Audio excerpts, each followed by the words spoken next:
Okay student, आज हम लोग पढ़ेंगे पार्ट 5 सर्वनाम। व्याकरण का चैप्टर पार्ट 5 निकालो सब लोग। सर्वनाम।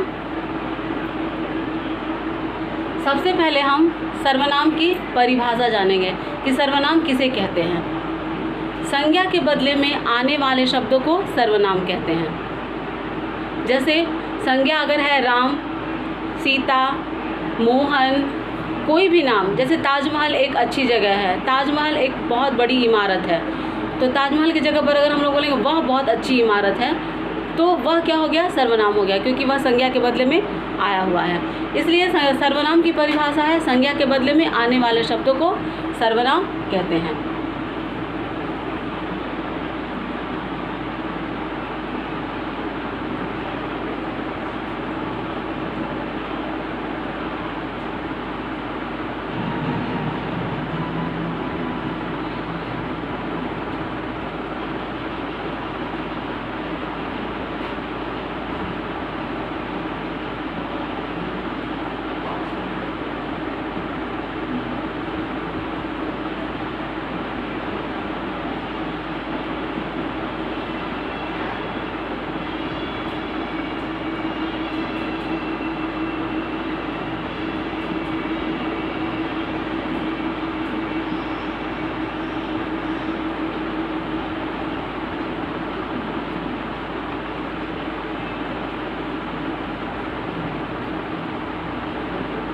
संज्ञा के बदले में आने वाले शब्दों को सर्वनाम कहते हैं। जैसे, क्योंकि परिभाषा के साथ उदाहरण का होना बहुत ज़रूरी है, किसी भी परिभाषा के साथ उदाहरण होना ज़रूरी है, इसलिए उदाहरण हम लिखेंगे। जैसे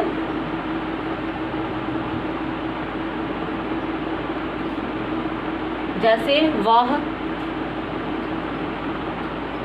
यह, इसका,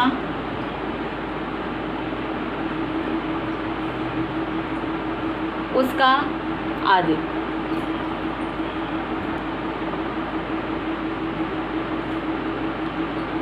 अब अगर किसी को परिभाषा में कोई डाउट हो तो पूछो।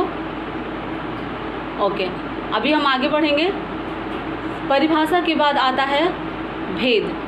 सर्वनाम के कितने भेद होते हैं? तो सर्वनाम के कुल 6 भेद होते हैं।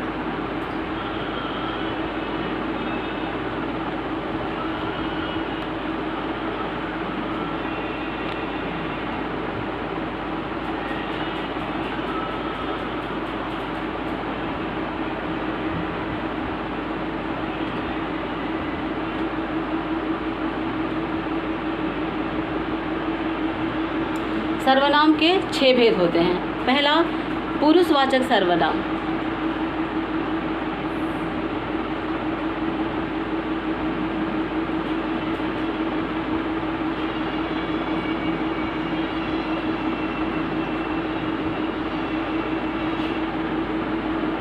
दूसरा, निश्चयवाचक सर्वनाम।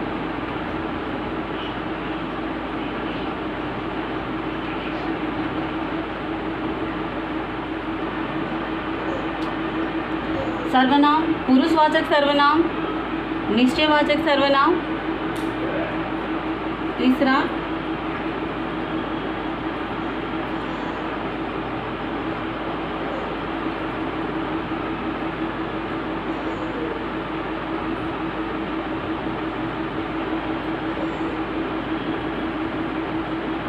अनिश्चयवाचक सर्वनाम।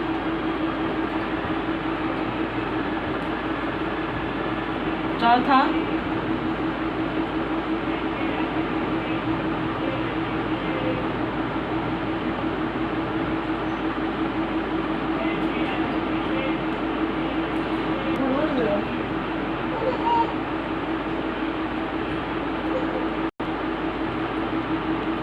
निजवाचक सर्वनाम।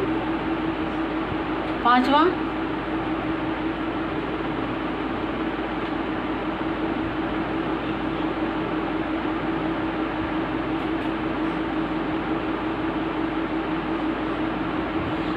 प्रश्नवाचक सर्वनाम। और लास्ट, छठवां,